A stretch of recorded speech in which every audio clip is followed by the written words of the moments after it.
Hello friends and welcome to Space Infinite. और आज की इस एपिसोड में हम डिस्कस करने वाले हैं कुछ वंडर्स ऑफ सोलर सिस्टम के बारे में। तो इससे पहले हम डिस्कस करते हैं कि सोलर सिस्टम आखिर है क्या। तो बेसिकली हमारा सोलर सिस्टम एक्चुअल में कलेक्शन है प्लैनेट्स, कॉमेट्स, एस्ट्रॉइड्स और बहुत सारे प्लैनेटरी हेवनली बॉडीज़ का, और ये सब रिवॉल्व करते हैं अराउंड सन। इसको हम बोलते हैं सोलर सिस्टम। और हमारा सोलर सिस्टम फॉर्म हुआ था करीब 4.6 बिलियन ईयर्स पहले। और फ्रेंड्स, क्या आपको पता है कि हमारा जो सोलर सिस्टम है उसका 99.86% जो मास है वो सिर्फ सन के पास है। मतलब कि जो बचा हुआ 0.14% जो मास है वो सारे प्लैनेट्स, सारे कॉमेट्स, सारे एस्ट्रॉइड्स में डिस्ट्रीब्यूटेड है। तो आप एज्यूम कर सकते हैं कि एक्चुअल में हमारा सन कितना ज़्यादा बड़ा है compare to the whole solar system. और बेसिकली यहाँ पे मैं एक और चीज़ बताना चाहूँगा कि हमारा सोलर सिस्टम, हम इसको सोलर सिस्टम क्यों बोलते हैं? क्योंकि इसमें सन है। इसमें एक ऐसा स्टार है जो कि एक येलो ड्वार्फ स्टार है जिसको हम सन बोलते हैं। That's why we call this as solar system. Basically in broader terms इसको कॉस्मोलॉजिकल सेंस में बोलेंगे एक प्लैनेटरी सिस्टम। हमारा सोलर सिस्टम बेसिकली एक प्लैनेटरी सिस्टम है, एक ऐसा सिस्टम जिसमें एक प्राइमरी स्टार है और उसके अराउंड प्लैनेट्स रिवॉल्व करते हैं। That's why it should be called as planetary system. और फ्रेंड्स, हमारा जो गैलेक्सी है, जो मिल्की वे गैलेक्सी है, इसमें एटलीस्ट करीब 100 बिलियन ऐसे सोलर सिस्टम्स और हैं, ऐसे प्लैनेटरी सिस्टम्स और हैं। तो आप इमेजिन कर सकते हैं कि हमारा यूनिवर्स कितना बड़ा है और उसमें कितने ज़्यादा और सोलर सिस्टम्स होंगे, राइट। और यहाँ पर एक और चीज़ हम डिस्कस कर सकते हैं कि हमारा सोलर सिस्टम आखिर कितना बड़ा है। Well, in that sense solar system करीब 2 लाइट ईयर्स अक्रॉस है। 2 लाइट ईयर्स मतलब कि हमारे सोलर सिस्टम का डायामीटर करीब 2 लाइट ईयर्स है। मतलब कि हमारे सोलर सिस्टम के एक एंड से अगर हम एक लाइट बीम छोड़ें जो कि 3 लाख किलोमीटर्स पर सेकेंड की स्पीड से अप्रॉक्स ट्रेवल करती है, तो उस लाइट बीम को भी उस एंड से सोलर सिस्टम के दूसरे एंड तक पहुंचने में करीब 2 साल लग जाएंगे। तो हमारा सोलर सिस्टम काफ़ी ज़्यादा वाइड है। तो ये डिटरमाइन कैसे होता है? बेसिकली जो हमारा सन है उसका जो ग्रेविटेशनल इन्फ्लुएंस है, तो उसका जो ग्रेविटेशनल इन्फ्लुएंस है वो जहाँ तक जाता है, जहाँ तक वो ओवर पावर कर सकता है अपनी ग्रेविटी से दूसरे ऑब्जेक्ट्स को, तो वहीं तक हमारे सन का एक कह सकते हैं कि हमारा सोलर सिस्टम है, क्योंकि वहाँ तक हमारे सन का ग्रेविटेशनल इन्फ्लुएंस है। और हमारे सोलर सिस्टम के टर्म्स में ये रीजन है ऊर्ट क्लाउड का। अब ऊर्ट क्लाउड क्या है?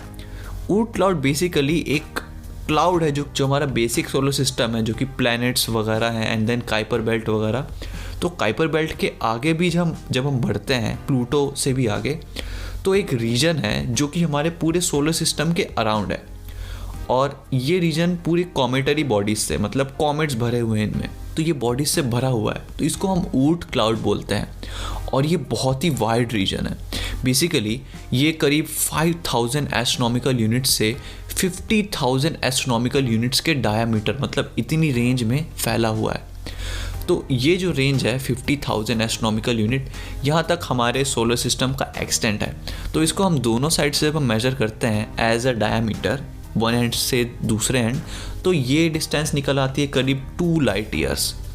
तो इस सेंस में हमारा सोलर सिस्टम करीब 2 लाइट ईयर्स वाइड है। तो ये हुई बात सोलर सिस्टम की। अब हम डिस्कस करते हैं कुछ वंडर्स ऑफ सोलर सिस्टम जिसके बारे में हम बात करने वाले हैं। तो पहला वंडर जो सोलर सिस्टम का है वो है ओलंपस मॉन्स। ओलंपस मॉन्स एक वॉल्केनो है, बेसिकली एक शील्ड वॉल्केनो है जो कि मार्स पर है, जो कि स्पेस से भी बहुत इजीली दिखता है।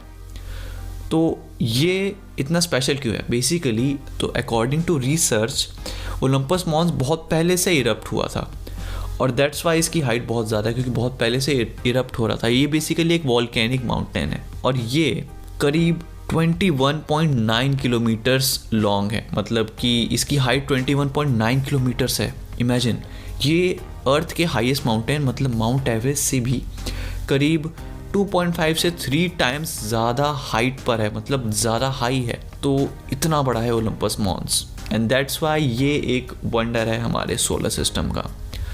और नेक्स्ट हमारा वंडर सोलर सिस्टम का है वो है rings of Saturn. I am sure कि ये मतलब उतना शॉकिंग नहीं हुआ, क्योंकि obviously when we think about, मतलब हम जब भी हमारे सोलर सिस्टम के बारे में, प्लैनेट्स के बारे में सोचते हैं तो सैटर्न को हम बहुत अलग तरीके से देखते हैं। क्यों? क्योंकि ये थोड़ा डिफरेंट अपीयर होता है बाकी प्लैनेट से। बाकी प्लैनेट्स के पास ऐसे हमको रिंग्स नहीं दिखती, लेकिन जो सैटर्न है उसके अराउंड रिंग्स हैं, तो ये थोड़ा डिफरेंट लगता है, मतलब थोड़ा यूनिक लगता है। एंड दैट्स वाई ये क्यूरियोसिटी भी जगाता है हमारे अंदर। बेसिकली फ्रेंड्स, सिर्फ सैटर्न इकलौता ऐसा प्लैनेट नहीं है जिसके पास रिंग्स है। In fact Jupiter, Uranus and Neptune के पास भी रिंग्स हैं, लेकिन वो इतनी विजिबल नहीं है जितनी सैटर्न की रिंग्स विजिबल है। And when we talk about the Saturn rings, तो सैटर्न की जो रिंग्स हैं वो लिटरली रिंग्स नहीं है। बेसिकली ये कलेक्शन है बहुत सारी स्मॉलर माइक्रो एस्ट्रॉइड्स, कॉमेट्स के टुकड़े एंड आइसी मटेरियल जो कि आइस, रॉक्स, इन सब से भरे हुए हैं। बेसिकली ये इन सब का कलेक्शन है। हमको दूर से ऐसा लगता है कि ये एक रिंग है, लेकिन बेसिकली ये रिंग नहीं है जब हम पास से इसको ऑब्जर्व करेंगे। बेसिकली जो सैटर्न का रिंग सिस्टम है वो बेसिकली वाटर, आइस और रॉकी मटेरियल से भरे हुए माइक्रो एस्ट्रॉइड्स हैं, जो कि बहुत ही छोटे टाइनी पार्टिकल्स से लेकर इनफैक्ट बड़े बड़ी चट्टानें तक ये सब कंप्राइज करते हैं। मतलब डिफरेंट साइज़ के जो चट्टानें होती हैं, जो रॉक्स होते हैं, जो आइस मटेरियल्स होते हैं, ये रिंग्स बेसिकली इनसे बने हैं। और क्योंकि इन पे जो लाइट पड़ती है ये आइस से ज़्यादा भरे हुए हैं, एंड दैट्स वाई कि जो लाइट पड़ती है सन की वो इनको बहुत ज़्यादा अच्छे से रिफ्लेक्ट करते हैं, एंड दैट्स वाई सैटर्न ज़्यादा ब्राइटर भी अपीयर होता है। नेक्स्ट वंडर है सोलर सिस्टम का हमारा सन, बेसिकली द सरफेस ऑफ सन। तो सरफेस ऑफ सन मतलब इतना इंटरेस्टिंग क्यों है? बेसिकली ये एक स्पेयर है प्लाज्मा का, जो कि मेन सोर्स ऑफ एनर्जी है अर्थ पे तो लाइफ के लिए है ही, और पूरे सोलर सिस्टम के लिए भी। और जो सन है वो प्राइमरी ऑब्जेक्ट है जो कि हमारे सोलर सिस्टम को फॉर्म करता है। अगर सन ना हो तो ये सोलर सिस्टम ही नहीं है। तो ऑब्वियसली हमारा सन वो भी एक वंडर है हमारे सोलर सिस्टम का। और जो सन का सरफेस है वो करीब 6000 केल्विन तक उसका टेम्परेचर है, जो कि बहुत ज़्यादा है। और बेसिकली ये कंप्राइज करता है 73% हाइड्रोजन एंड अप्रॉक्स 25% हीलियम से, और जो बाकी परसेंटेज है वो बाकी गैसेस कंप्राइज करता है सन। इनफैक्ट फ्रेंड्स, मैं आपको एक और चीज़ यहाँ बताना चाहूँगा। एक्चुअल में जो सन का सरफेस है वो कम हॉट है compare to the atmosphere of sun, जिसको हम कोरोना बोलते हैं। या एक्चुअली में जो सन का एटमॉस्फेयर है उसको कोरोना बोलते हैं, और इसी को बोलते हैं कोरोना ऑफ सन। और बेसिकली ये एटमॉस्फेयर ऑफ सन है, जो कि हम एक्लिप्सिस, सोलर एक्लिप्सिस के टाइम जब हम देखते हैं तो जो आउटर लेयर होती है एक्लिप्स की, वो बेसिकली सोलर कोरोना ही होता है। नेक्स्ट वंडर है हमारे सोलर सिस्टम का एस्ट्रॉयड बेल्ट। ये लोकेटेड है रफली बिटवीन 2 प्लैनेट्स, जो कि हैं जुपिटर और मार्स। और ये बेसिकली एक सर्कमस्टेलर डिस्क है एस्ट्रॉइड्स का। जो हमारे सोलर सिस्टम के जो मोस्ट ऑफ द एस्ट्रॉइड्स हैं वो बेसिकली इसी एस्ट्रॉइड बेल्ट में है। और ये एस्ट्रॉइड बेल्ट सन से करीब 2.7 एस्ट्रोनॉमिकल यूनिट्स की दूरी पर है। इस एस्ट्रॉइड बेल्ट में और भी बहुत ही सिग्निफिकेंट हेवनली बॉडीज़ भी हैं, जैसे कि सीरस, वेस्टा, हाइजिया, पेलास। ये सब कुछ मेजर एस्ट्रॉइड्स हैं सोलर सिस्टम के, जो कि एस्ट्रॉइड बेल्ट में ही प्रेजेंट हैं। और फ्रेंड्स, एस्ट्रोनॉमर्स ऐसा मानते हैं कि अर्ली सोलर सिस्टम में बेसिकली ये जो मटेरियल है, जो एस्ट्रॉइड बेल्ट का मटेरियल है, ये बेसिकली कंप्राइज होकर एक प्लैनेट बन सकता था। लेकिन जुपिटर के स्ट्रॉन्ग ग्रेविटेशनल इन्फ्लुएंस की वजह से ये जो मटेरियल है ये कभी भी एक जगह एक्यूमुलेट नहीं हो पाया ताकि एक प्लैनेट बना पाए, एंड दैट्स वाई ये एक सर्कमस्टेलर डिस्क यानी कि एस्ट्रॉइड बेल्ट ही रह गया। सोलर सिस्टम का नेक्स्ट वंडर है द ग्रेट रेड स्पॉट, जो कि एक एंटी साइक्लोनिक स्टॉर्म है जो कि करीब 300 ईयर्स से रोटेट कर रहा है। और ये जो साइक्लोन है ये बेसिकली जुपिटर के इक्वेटर के 22 डिग्री साउथ में सिचुएटेड है। और ये साइक्लोन इतना बड़ा है, जो ग्रेट रेड स्पॉट है वो इतना ज़्यादा बड़ा है कि इसका डायमीटर है करीब 40,000 किलोमीटर्स। मतलब कि ये इतना बड़ा स्टॉर्म है, साइक्लोन है, जिसमें 2 to 3 अर्थ आ सकता है। मतलब ये अर्थ से 2 से 3 गुना ज़्यादा बड़ा है। लेकिन अभी रिसेंट रिसर्च से ये पता लगा है कि ये धीरे धीरे श्रिंक भी हो रहा है। तो हो सकता है आने वाले टाइम में ये वंडर जो सोलर सिस्टम का वंडर है ये एक पास्ट की बात हो जाए, ये हिस्ट्री हो जाए। वी डोंट नो, लेकिन अभी के लिए ये श्रिंक हो रहा है। हमारे सोलर सिस्टम का नेक्स्ट वंडर है सैटर्न का एक मून जिसका नाम है एनसेलेडस। ये सैटर्न का 6th लार्जेस्ट मून है और जो कि लार्जली कवर्ड है फ्रेश आइस से। या फ्रेंड्स, बेसिकली ये आइस से कवर्ड है एंड ये सन से आने वाली मोस्ट ऑफ द लाइट को रिफ्लेक्ट कर देता है।